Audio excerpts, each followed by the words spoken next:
नमस्कार। स्वर्ग को सीढ़ी पकाया कथा हो कि अबा समुद्र पानी को मीठा करने कथा हो एमिति सातटी स्वप्न देखिथिले रावण हेले कौन सी स्वप्न तांकर पूर्ण हो पार नाला हेले कहीं से स्वप्न देखिथिले आउ से स्वप्न देखिया पछरे कौन तांकर उद्देश्य रही से संपर्क में आज आम आलोचना करवा एथिपाई आम सहित अतिथि रूप जोड़ी होती संस्कृति गवेषक डॉक्टर सन्यासी महाराणा। आगे नमस्कार। एमती अनेक लोक स्वप्न देखती एथिपाई मध्य विद्वान माने कहते बाबा स्वप्न देखे ना काम रे विश्वास करे कर्म करी चाले। तो रावण मध्य सेमती सातटा स्वप्न देखिथिले कहुचे प्रकृति को उद्देश्य नहीं से सब स्वप्न देखिथिले। रामाय रामभद्राय रामचंद्राय वेदसे नाथाय रघुनाथाय सीताय पतये नमः। बड़ा सुंदर आलोचना निहाती भाव ये राम कथा ही जितेबाला रावणर कथा आम आलोचना करवा ये राम कथार अंश ही तेणु सबुठ सुंदर कथा हूँ जे रावण होती महर्षि विश्वकर्मांकर पुत्र एवं केकसी गर्भरु जात होते सी। रावण कौन सी गोटे साधारण चरित्र नुहे ये गोटे बड़ दुर्लभ चरित्र एवं जिते आम विचार करने जावा त्रैतया जुगर कथा ये जो समय ए धरारे बा ए पृथ्वी रे तीन पाद धर्म थिला एवं गोटे पाद पाप थिला से समय कथा ये एवं जितेबाला संपूर्ण त्रिलोकर कथा कहतु कि चतुर्दश ब्रह्मांडर कथा कहतु जितेबाला रावण प्रकोप थरहर होते से समय लंकापति रावण जी सीता को मध्य हरण करथिला परवर्ती समय मर्यादा पुरुषोत्तम रामचंद्र ताकू बद्ध करथिले एवं बद्ध करिबा परे विभीषण को राज्याभिषेक करैकी सेठी लंकापति करैथिले सही कथाटी कथा आलोचना करिबा। तेबे रावण को शास्त्र सबुठ महापंडित बोली मध्य कहा जाए एवं रामचंद्र मध्य मानिचंती वाल्मीकि रामायण रे मध्य मानिचंती जे रावण होची महापंडित किंतु चंडी रे रावण को अपंडिता बोली कुहाइछि। तेबे जो दुर्गा सप्तशती चंडी पाठ अच्छी से रावण को अपंडिता बोली कहीं कहला एवं रावण को अपंडिता कला किए। रावण निजर रिद्धि सिद्धि बल एवं शिव को उपासना बल शिव शक्ति प्रकृति पुरुषर उपासना बल रावण एते निजको बलशाली कर देइथिला जे ताकू हरैबार कथा कौन से देवता माने भी चिंता कर।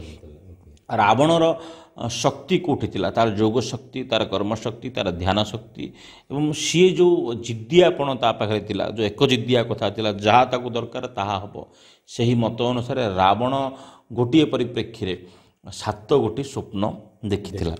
जो 7 गोटी स्वप्न रे 6 गोटी स्वप्न भितर मंद उद्देश्य थिला एवं गोटे स्वप्न पछरे गोटे सरल उद्देश्य थिला लोकंक पई उद्देश्य थिला।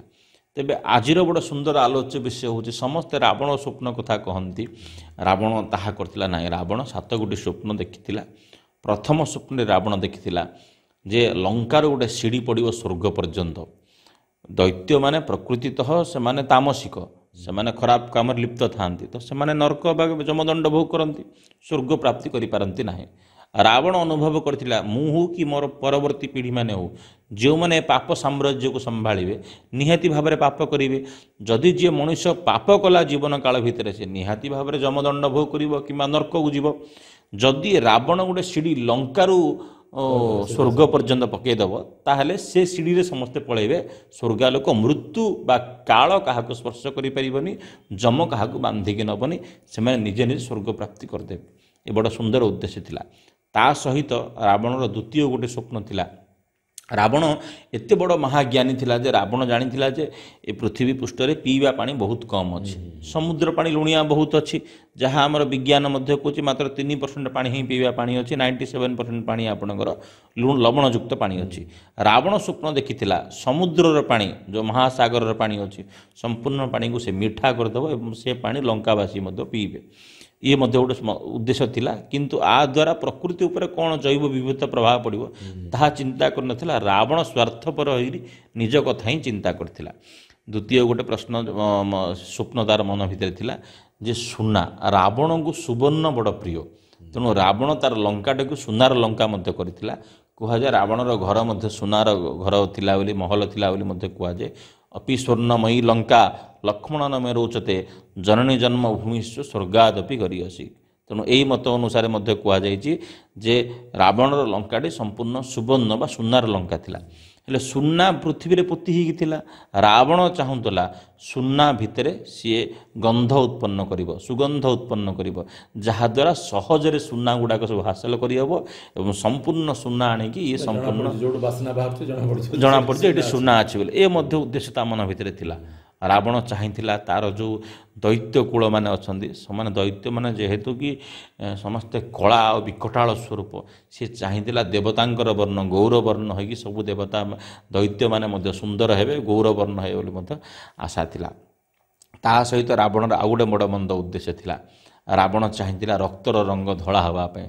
ଯେତେବେଳେ ରାବଣ ହତ୍ୟା କରୁଥିଲା ଏବଂ ନିଜର ହାତକୁ ବା ଖଡ଼ଗକୁ ଯେତେବେଳେ ଜଳରେ ଧୋଉଥିଲା, ସେ ସମୟରେ ଏତେ ରକ୍ତ ସେଠି ପ୍ରବାହିତ ହେଉଥିଲା ଯେ ସେ ନଦୀ ଜଳ ମଧ୍ୟ ଲାଲିମା ହେଇଯାଉଥିଲା।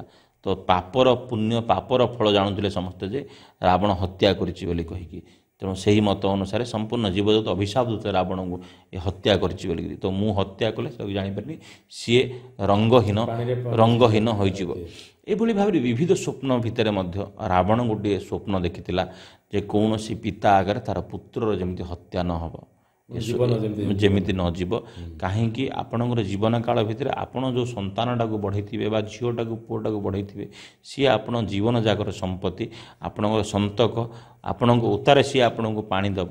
ତ ରାବଣ ମନରେ କ୍ଷୋଭ ଥିଲା, ଦୁଃଖ ଥିଲା। ରାବଣ ନିଜର ପ୍ରାରବ୍ଧ ଜାଣିଥିଲା ଯେ ତା ଆଗରେ ତାର ସମ୍ପୂର୍ଣ୍ଣ ପୁତ୍ରମାନଙ୍କୁ ହତ୍ୟା କରାଯିବ, ତାର ବଂଶକୁ ହତ୍ୟା କରାଯିବ।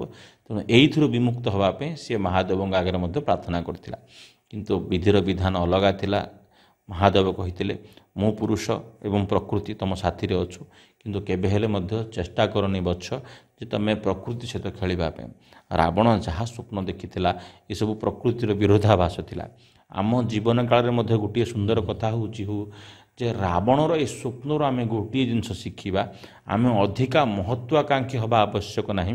ଆମ ଜୀବନକୁ ସରଳ, ସୁନ୍ଦର ଏବଂ ପ୍ରକୃତି ଭିତରେ, ନିୟମ ଭିତରେ, ଗୋଟେ ନିର୍ଦ୍ଦିଷ୍ଟ ବାଉଣ୍ଡ୍ରି ଭିତରେ ରଖିକି ଆମେ ସମସ୍ତେ ଗୋଡ଼ ପସାରିବା ଦରକାର। ଏବଂ ସବୁଠୁ ବଡ଼ ଜିନିଷଟି ହେଉଛି ଆମେ ଏଇ ଜିନିଷରୁ ଆମେ ଶିଖିବା ଆବଶ୍ୟକ ଅଛି ଯେ ମଣିଷ ଏକ ନିମିତ୍ତ ମାତ୍ର। ଯେଉଁ ବ୍ରହ୍ମସତ୍ତା, ଯେଉଁ ପରମାତ୍ମା ଅଛନ୍ତି, ସେ ସବୁ ଜିନିଷ କରୁଛନ୍ତି। ରାବଣ ନୁହଁ, କଂସ ନୁହଁ, କି ଅନ୍ୟାନ୍ୟ କାହା କଥା ମଧ୍ୟ ବଳି କଥା ବି ଆମେ କହିବାନି। ଯେଉଁମାନେ ବି ଅହଙ୍କାର କରିଛନ୍ତି, ପ୍ରକୃତି ସହିତ ଖେଳିଛନ୍ତି, ଭଗବାନଙ୍କର ତାଙ୍କର ନିୟତିକୁ ଯେଉଁମାନେ ଚ୍ୟାଲେଞ୍ଜ କରିଛନ୍ତି, ସେମାନଙ୍କର ସତ୍ତା ଏଠି କିଏ କିଛି ନାହିଁ। କେହି ରହିବେ ନାହିଁ। ଭବରଙ୍ଗ ଭୂମି ତଳେ ସର୍ବେ ନିଜ ନିଜ ଅଭିନୟ ସାରି ବାହୁଡ଼ିବେ କାଳ ବେଳେ। ଏହି ମତ ଅନୁସାରେ ଗୋଟେ କଥା କୁହାହେଇଛି, ମର୍ତ୍ତ୍ୟମଣ୍ଡଳ ଦେହ ବହି ଦେବତା ହେଲେ ବି ମରଇ, ଯିଏ ଅଜର ଅମର ହେବା ପାଇଁ ବର ଖଣ୍ଡେ ମାରିଛି ସେ କେବେ ବଞ୍ଚିପାରିନି। ତେଣୁ ଅତି ଗର୍ବ, ଅତି ଲାଳସା, ଅତି ଲୋଲୁପ ଏବଂ ଅତି ସ୍ୱପ୍ନ ମଣିଷକୁ ମୃତ୍ୟୁମୁଖକୁ ଠେଲିଦିଏ। ଯାହା ରାବଣ ସହିତ ହେଇଛି ତାହା ଆମ ସହିତ ବି ହେବ। ତେଣୁ ଆମ ସମସ୍ତଙ୍କୁ ସଂଯମତାର ସହିତ ନିଜର କର୍ମ, ବିଚାର, ଧର୍ମ ଏବଂ ବିବେକକୁ ଖର୍ଚ୍ଚ କରିକି କର୍ମ କରିବା ଆବଶ୍ୟକ। ନିଶ୍ଚିତ ବହୁତ ସୁନ୍ଦର ଭାବେ ଆପଣ ବର୍ଣ୍ଣନା କଲେ ଯେ ଆମର ଯାହା ବି ଆମେ କର୍ମ କରୁଛେ ସବୁକିଛି ଧର୍ମକୁ ସାକ୍ଷୀ ରଖି ମଧ୍ୟ ଆମେ କରିବା। ଆମେ ଆମର କର୍ମକୁ ଠିକ୍ ରୂପେ କରିବା, ଦିବା ସ୍ୱପ୍ନ ଦେଖିବା ନାହିଁ। ଆଜିର ପ୍ରସଙ୍ଗକୁ ଏଇଠି ରଖିବା। ଆପଣଙ୍କ ସାଥୀ ପ୍ରଫେସର ପଣ୍ଡାଙ୍କୁ ଏଠି ବିଦାୟ ଦିଅନ୍ତୁ। ପୁଣି ଥରେ ଆଉ ଏକ ପ୍ରସଙ୍ଗ ନେଇ ଆପଣଙ୍କ ସହିତ ଆମେ ଯୋଡ଼ି ହେବୁ। ନମସ୍କାର।